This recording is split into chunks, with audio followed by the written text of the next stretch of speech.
Brought to you by V-Guard, co-powered by Sensodyne and Vimal. बोलो जुबां केसरी। वरिष्ठ कांग्रेस नेता केंद्र सरकार में मंत्री रह चुके, इस बार पहली बार लोकसभा का चुनाव लड़ने जा रहे हैं हिमाचल प्रदेश के कांगड़ा से। जी हां, हम बात कर रहे हैं आनंद शर्मा की। वो हमारे साथ बातचीत करने के लिए मौजूद हैं, उन्हीं से बात करते हैं। आनंद जी, कांगड़ा से आपको टिकट मिला है, पहला लोकसभा चुनाव लड़ने जा रहे हैं, वरिष्ठ नेता हैं, लेकिन बीजेपी कह रही है तो कांगड़ा में के लिए बाहरी हैं। दुर्भाग्यपूर्ण बात है। जो पार्टी राष्ट्रवाद की बात करती है, क्षेत्रवाद के खिलाफ बोलती है, वो एक राज्य के अंदर ही लकीर खींचती है। हिमाचल मेरी जन्मभूमि और कर्मभूमि है। शिमला में मैं पैदा हुआ, पालन पोषण, पढ़ाई लिखाई, और हिमाचल के चप्पे चप्पे से मैं बचपन से वाकिफ हूँ। मुझे याद है कांगड़ा जब मैं गया था छोटी उम्र का बालक के रूप में, अपने भाई बहन के साथ माता पिता लेके जाते थे हर नवरात्रि में कांगड़ा माँ के मंदिर में, ज्वालामुखी के माँ के मंदिर में, वहाँ पे बगलामुखी माँ का मंदिर है, बाजू में नैना देवी माता का मंदिर है। तो ये हमारी हमेशा परिवार हमारा जाता रहा।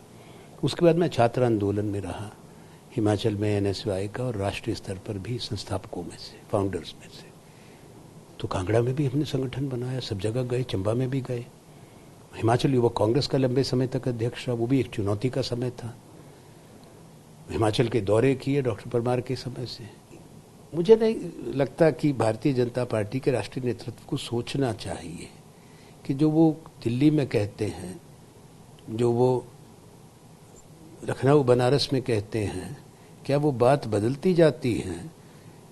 संविधान तो अधिकार देता है देश में कहीं से लड़ लो। या हिमाचली को कहते हैं हिमाचल में ना लड़ो। हमने कभी ऐसी बात करी कि माननीय प्रधानमंत्री नरेंद्र मोदी जी तो गुजरात से हैं, वो बनारस से क्यों लड़ते हैं, वाराणसी से? हमने तो नहीं कहा। और सूची दूं तो हमने तो कभी नहीं कहा कि हेमा मालिनी जी मथुरा से क्यों लड़ती हैं। अरे हम तो अपने प्रांत में लड़ रहे हैं ना। और शिमला हिमाचल की राजधानी है, तो राजधानी के व्यक्ति को कहो कि आप क्यों आए। सर, आपने शुरुआत में जब बात की कि बचपन में आप तमाम देवियों के मंदिर जाया करते थे, लेकिन बीजेपी आज के दौर में आरोप लगाती है कि कांग्रेस पार्टी सनातन विरोधी है। राम मंदिर की जब प्राण प्रतिष्ठा होती है उसमें आने से मना कर देते हैं, ठुकरा देते हैं, और वो ये भी कहते हैं कि उदयनिधि मारन जैसे नेता जब सनातन के खिलाफ बोलते हैं वो कांग्रेस के गठबंधन में है और कांग्रेस कुछ नहीं बोलती है। धर्म और राजनीति दो अलग अलग बात है। धर्म प्रचार के लिए और राजनीति के लिए नहीं है, वो आस्था की बात है। और वो आस्था का सर्टिफिकेट बीजेपी के पास नहीं है देने को। सनातन धर्म तो हजारों बरस पुराना है, प्राचीन है,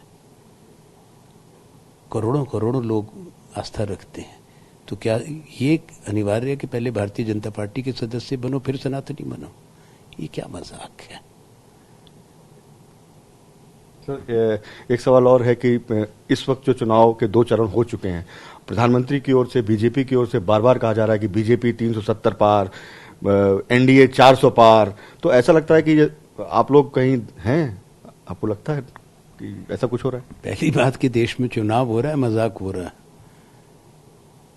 ठीक है, सत्ताधारी दल कह रहा है 400 पार, तो पहले उनको पता, नतीजा तय कर लिया। तो क्या कहना चाहते हैं कि इस चुनाव की विश्वसनीयता को चुनौती दे रहे हैं? चुनाव होता है, सही चुनाव होगा तो इसकी आधी संख्या भी नहीं पार करेंगे, मुश्किल है। सच्चाई सामने आ गई, बेरोजगारी है, महंगाई है, अराजकता है देश के हिस्सों में। वो जो एक और बात कही जा रही है, कांग्रेस आएगी तो मुसलमानों को एससी एसटी ओबीसी का आरक्षण दे देगी, कांग्रेस आएगी तो महिलाओं के मंगलसूत्र, 2 घर हैं तो 1 घर, 2 गाड़ियां हैं तो 1 गाड़ी लेकर के मुसलमानों में बांट देगी। ये इसका मतलब वो चुनाव हार रहे हैं।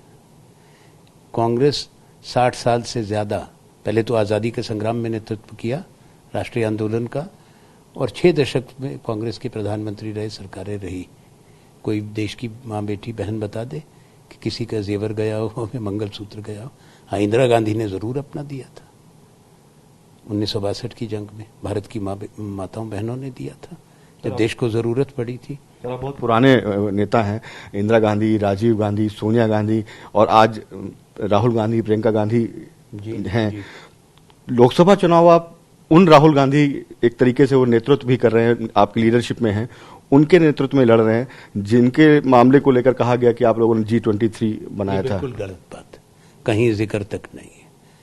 ये एक झूठा प्रचार है। राहुल गांधी जी हमारे चुने हुए अध्यक्ष भी रहे, हम सब लोगों ने चुना है। कभी एक शब्द कोई कहे कि उसके बारे में कोई प्रश्न चिन्ह भी, आजाद साहब ने उठाए थे सवाल पार्टी छोड़ने के पहले, बात कह रहा हूं, कोई प्रश्न चिन्ह हमने नहीं लगाया। अब G23 के सब लोग तो एडजस्ट हैं।